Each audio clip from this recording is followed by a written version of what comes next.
kids will pick on me because of my weight, and like they'll call me ugly or like stupid or idiot, but but I don't really listen to them because you know what? I know that I'm beautiful and I know that I am who I am. I don't know a single friend who hasn't been bullied at some point in their life for being too tall, too short, too fat.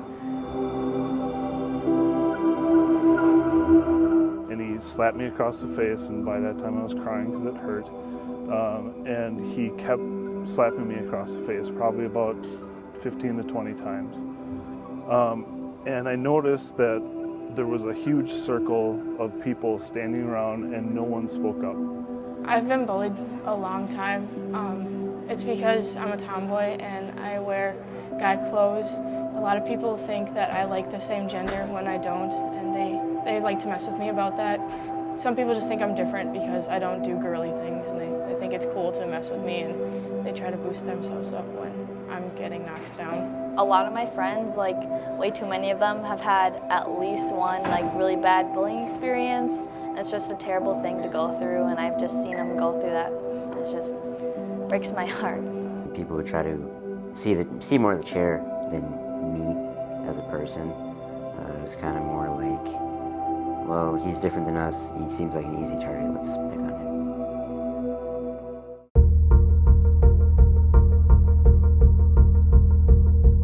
I feel like it's the attention they get. I feel like most of them like the attention. They like having other people like around them saying like, yeah, like be mean to her, like they think it's funny.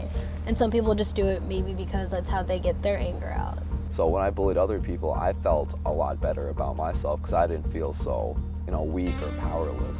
When I finally let that go and actually apologized, I felt, so much better. I didn't feel like I had to hold on to this hate anymore. There's always a reason that they're bullying someone. It's either because they're being bullied at home or because for some reason they just maybe even think it's fun, which is wrong. There's something going on up there in their brain. I personally think that it's people that don't feel good about themselves and they want to take it out on other people to make other people feel the same way that they do. A lot of that pain that you feel can be washed away if you just trade it out for some encouragement and positivity. Put yourself in their shoes. How would you like it? How would you feel if this was happening to you every single day, every other day, however many times a day or whatever it was, the frequency? How would you feel?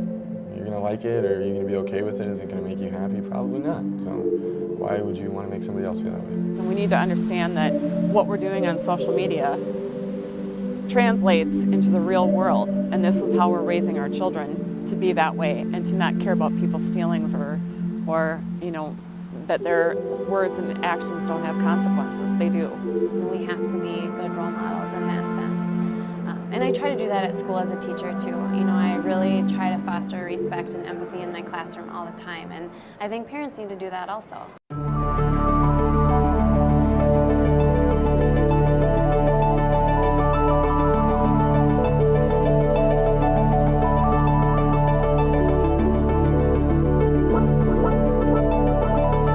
If you're watching somebody get bullied, don't be a bystander. Just go up and say, hey, back off. I recognized somebody's bullying and I stepped up to the plate and said, don't do that. If everybody thought that way, it'd be a lot less of it occurring. To me, it's just making sure everybody has a friend, someone to lean on, someone to care for them. When they're feeling down or when they're feeling happy, someone to celebrate with. Just having a friend to be with them. We just need to stand together and stand out against bullying. Just a simple smile can make someone's day and turn their day around.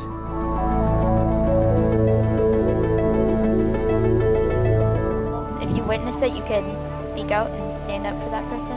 I would go up to them and say, don't do that, that's not very respectful. I really don't know why people would be scared to stop bullying, because it's making someone feel bad. I don't know if it impacted me more of what the bully did or what the bystanders did by not speaking up about it. And I've always made it my goal to be the voice for someone who doesn't really have a voice, and then celebrate that person when they find their own voice.